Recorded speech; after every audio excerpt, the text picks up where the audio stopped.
एक गांव में बिरजू नाम का एक लकड़हारा रहता था।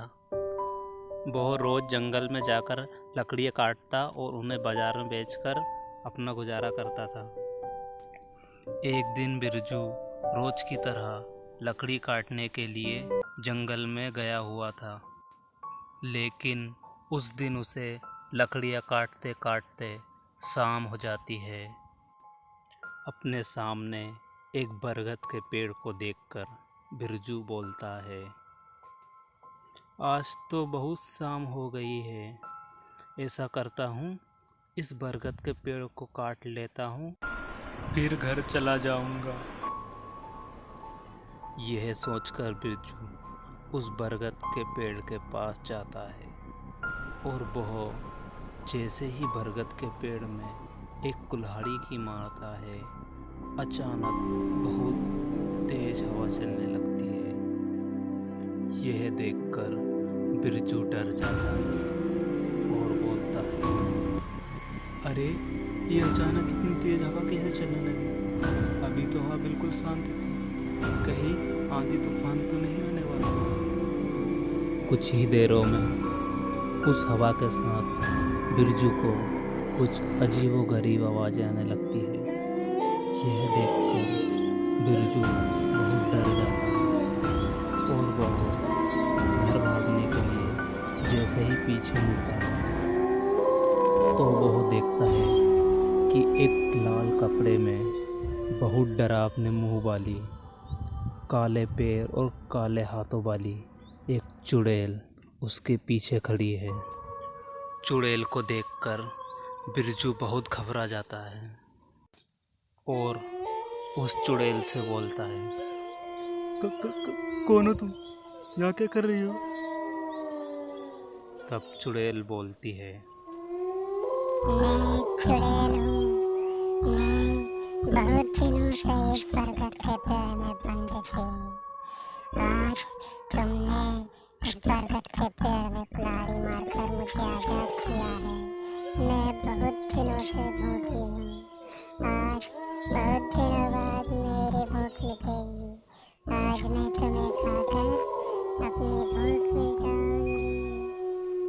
चुड़ैल की बात सुनकर बिरजू चुड़ैल से बोलता है, लेकिन मैंने तो तुमको आज़ाद करके तुम पर उपकार किया है, फिर तुम मुझे क्यों खाना चाहती हो?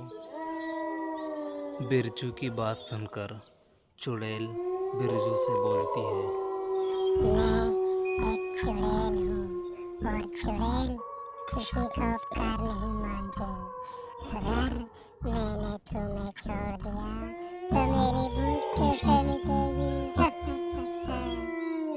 चुड़ैल की यह बात सुनकर बिरजू को अपनी दादी की एक बात याद आती है और वह सोचता है, दादी ने कहा था कि चुड़ैल की चोटी के बालों में उसकी सारी शक्तियाँ होती है। यदि चुड़ैल की चोटी के बालों से एक भी बाल ले लिया जाए तो चुड़ैल अपने बस में हो जाती है। बिरजू यह सोच ही रहा था कि अचानक चुड़ैल उस पर हमला कर देती है। जैसे ही चुड़ैल बिरजू के ऊपर हमला करती है, बिरजू उस चुड़ैल की चोटी के बाल में से एक बाल उखाड़ लेता है और बिरजू के उस चुड़ैल की चोटी में से एक बाल उखाड़ते ही चुड़ैल बिरजू से दूर जा गिरती है और वह बिरजू की गुलाम बन जाती है। चुड़ैल के गुलाम बनते ही बिरजू चुड़ैल से बोलता है, मैंने तुझे आज़ाद किया और तू मुझे ही खाने वाली थी। रुक, अब मैं तेरे को बताता हूँ। यह कहकर बिरजू उस चुड़ैल को अपने घर ले जाता है और घर ले जाकर बहुत चुड़ैल से बोलता है, ए चुड़ैल, मुझे भूख लगी है, जल्दी जाकर मेरे लिए खाना बना कर ला। तब चुड़ैल बोलती है, जो हुक्म मेरे आका, अभी बना कर लाती हूँ। फिर चुड़ैल बिरजू के लिए खाना बना कर ले आती है। फिर बिरजू उस चुड़ैल से बोलता है, ए चुड़ैल, जल्दी जाकर बर्तन साफ करो, बर्तन साफ करने के बाद पूरे घर का झाड़ू भी लगाना है और घर की बिल्कुल अच्छे से साफ सफाई करना। राजू के आदेश देने के बाद चुड़ैल पूरे बर्तन साफ करती है और पूरे बर्तनों को साफ करने के बाद वह पूरे घर की साफ सफाई करती है। इस प्रकार राजू चुड़ैल से दिन भर काम करवाता है और खुद आराम की ज़िंदगी जीता है। चुड़ैल को सारा काम करते देख राजू बोलता है, इस चुड़ैल के आते ही ज़िंदगी आरामदायक हो गई है। अब तो मुझे कोई काम भी नहीं करना पड़ता, सारा काम बैठे बैठे हो जाता है। पहले तो दिन भर लकड़ियाँ काटनी पड़ती, फिर उनको बाज़ार में बेच के आता, उसके बाद अपना पेट भरता।